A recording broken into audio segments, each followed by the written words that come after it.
Let's talk about due diligence on your market. We just finished talking about due diligence on the property, due diligence on renters, and of course, due diligence on the property management company. What are the top three things that you can do to become a local market expert and just doing that homework on your market? That's great. So due diligence as a topic is awesome because we call it research, but it really is due diligence, right? Looking under the hood. That's right. Trying to pick a market that's going to win. Because listen, my clients don't get discounts on houses. I know that's kind of like blasphemy in real estate investing, but I'm too lazy for that. Our goal is to use the intuition to figure out where the people are going, where the people are staying, why are they doing all that, and is it going to continue? Because if we can figure that out, you could figure out where housing demand is going to continue to push upwards. And the beauty of this asset class is because you can get low-cost financing, because it appreciates that 2% or 3% or 4 or 5% a year without you doing anything, and because you generate a 4 or 5 or 6 or 7% return on investment just on collecting rents, the combination of it appreciating and the rental yield gives you something like 8 or 9% without even having to break a sweat. So the question is, where can you go and do due diligence on a market that can get you an extra couple of points? Okay. And so the first thing that we do is we start off with these big picture questions about how well has the market performed long term. So I'm not going to plug ownamerica.com, but that's where we put those charts. You can look at portfolios and rental properties and see the market fundamentals, including the most important chart of all. How has the market performed? Thereby, how has that property performed over the last 20 years? And you're going to see things that are doing 2 and 3 and 4%. When you see 4.5%, 5% historical appreciation, what you're seeing is a market that has outperformed the rest of the country. And there are reasons for that. So the question is, now that I know what happens, now I want to know why.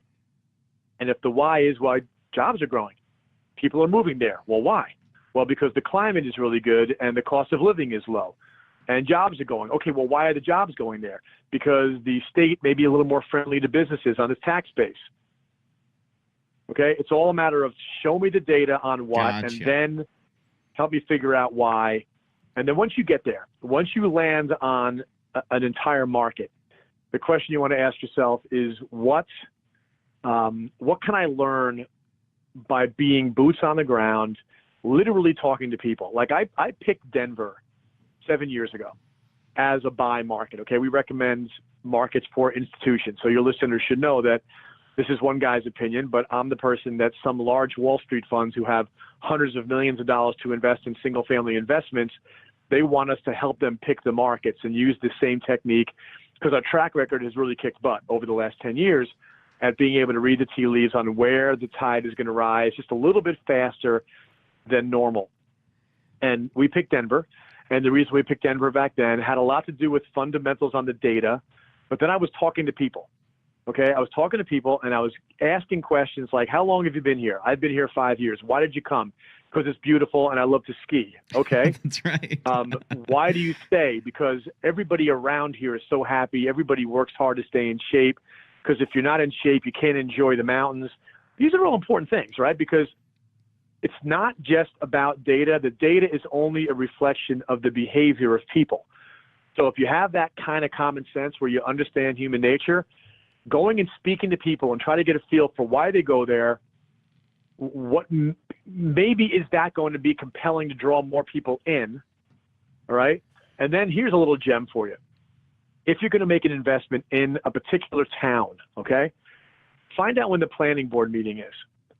Okay, planning board is when there's some committee of citizens usually that make a decision as to whether this subdivision is going to get approved or that business is going to be allowed to put an awning on their shop or Walmart's going to be able to come in and build a store. Okay, the planning board, you can sit in the back in that meeting. It's an open meeting. You can sit in the back and you can just keep to yourself and you get a vibe.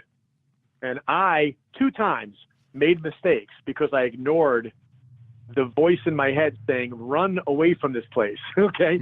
There was an attitude on the panel was like a panel of judges. Like they took their job super seriously, and which is not a problem, except for the fact that they saw their job is, how can I control somebody else's life today?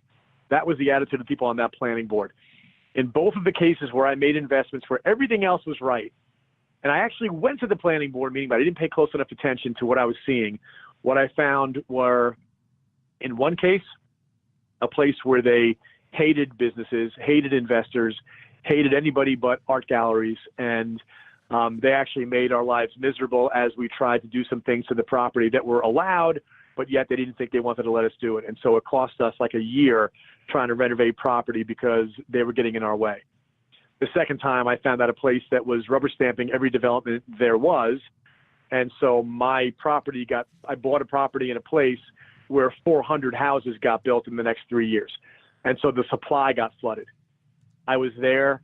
I heard it. I didn't pay close enough attention, so I broke my own rule.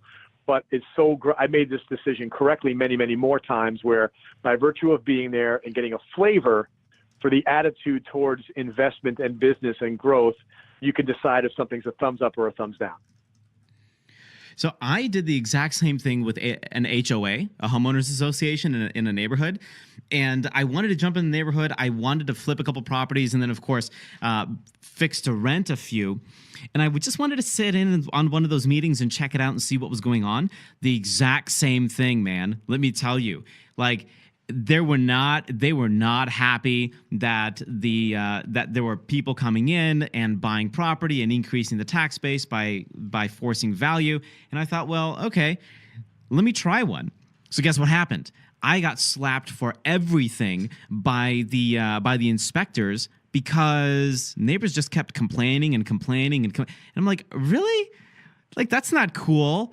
But it took This is forever. America, man. What are you doing? Right. Give me a break. But that's what happens. And so again, I should have trusted my gut then, but now I know, right? Check out these homeowner association meetings. If Avi wants to put a water slide in his backyard, Avi should be able to put a water slide in his backyard. Right. This is America. That's right. I like my water slides, my grills, my big cars, and my Jordans. You know, like, don't deny me what I want. But I agree. The hyper-local market strategy is boots on ground. You have to meet these folks. And you have to sit in on these meetings. Otherwise, guess what's not going to happen? You're not going to get the vibe, and you'll feel uncomfortable when you're doing your project and when you're buying, and it's not going to give you a good yield, period.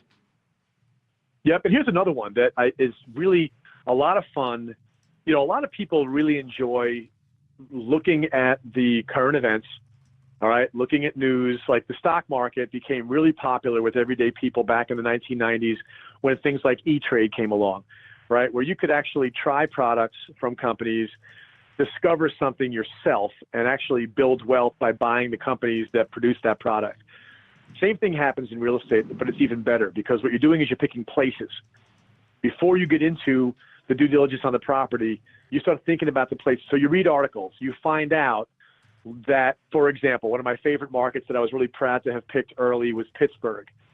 And Pittsburgh, I was paying attention to it. I was a New Yorker at the time. I knew that shale fracking was a new technology in the energy business.